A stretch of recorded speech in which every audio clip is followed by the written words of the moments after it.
नमस्कार, शिक्षालय में आप सभी का बेहद स्वागत है। मेरा नाम है Renu Yadav. Structure of atom एक एनसीईआरटी क्वेश्चन, आइए डिस्कस करते हैं। कहता है डिस्ट्रीब्यूशन ऑफ इलेक्ट्रॉन लिखकर दिखा दीजिए कार्बन एटम का। और क्वेश्चन को इन्होंने तो आसान ही बना दिया, एटॉमिक नंबर भी लिखकर दे रखा है कार्बन का 6। तो अब आप बहुत अच्छे तरीके से जानते हैं कि कभी भी अगर आपको कॉन्फ़िगरेशन लिखना हो या डिस्ट्रीब्यूशन ऑफ इलेक्ट्रॉन लिखना हो, डिस्ट्रीब्यूशन ऑफ इलेक्ट्रॉन का मतलब होता है इलेक्ट्रॉनिक कॉन्फ़िगरेशन, ठीक है ना। इसको हम इलेक्ट्रॉनिक कॉन्फ़िगरेशन भी बोलते हैं, इलेक्ट्रॉनिक कॉन्फ़िगरेशन। तो अगर आपको इलेक्ट्रॉनिक कॉन्फ़िगरेशन लिखना होता है तो आप क्या करते हैं, शेल्स बनाते हैं। के शेल बना लिया, एल शेल बना लिया। अब आपके पास टोटल एटॉमिक नंबर कितना है किसी भी एलिमेंट का, टोटल एटॉमिक नंबर ही उन्होंने आपको 6 दे रखा है। और आपको पता है कि पहले शेल में 2 इलेक्ट्रॉन आते हैं और दूसरे शेल में जितने इलेक्ट्रॉन बचे हैं उतने दे दीजिए। तो एटॉमिक नंबर अगर 6 है तो पहले शेल में तो 2 इलेक्ट्रॉन आएंगे, दूसरे शेल में कितने इलेक्ट्रॉन बचे, 2 में 4 ऐड कर दीजिए, 4। इसका मतलब इसका कॉन्फ़िगरेशन या फिर डिस्ट्रीब्यूशन ऑफ इलेक्ट्रॉन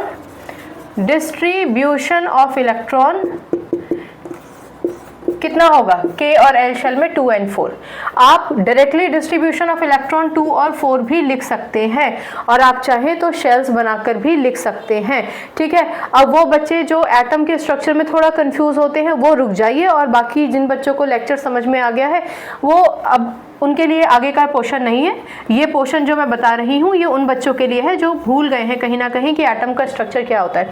बच्चों, एटम में न्यूक्लियस, प्रोटॉन और न्यूट्रॉन, और ये होते हैं हमारे शेल्स। अगर आप कनेक्ट नहीं कर पा रहे हैं कि शेल्स क्या होते हैं तो ये होते हैं शेल, ठीक है। के शेल में सिर्फ 2 ही इलेक्ट्रॉन आ सकते हैं, इसकी मैक्सिमम कैपेसिटी 2 की है।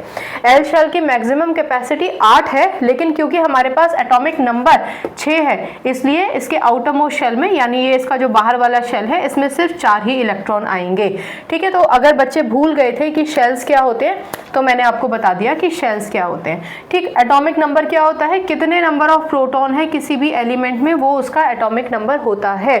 जब तक कोई भी एलिमेंट जब तक कोई भी एटम अपने इलेक्ट्रॉन्स को देता, लेता या शेयर करता नहीं है, तब तक number of proton number of electrons के बराबर होते हैं। जैसे यहाँ पर नंबर ऑफ प्रोटॉन 6 है और आउटर मोस्ट शेल्स, दोनों शेल्स में मिलाकर भी टोटल नंबर ऑफ इलेक्ट्रॉन्स 6 ही हैं।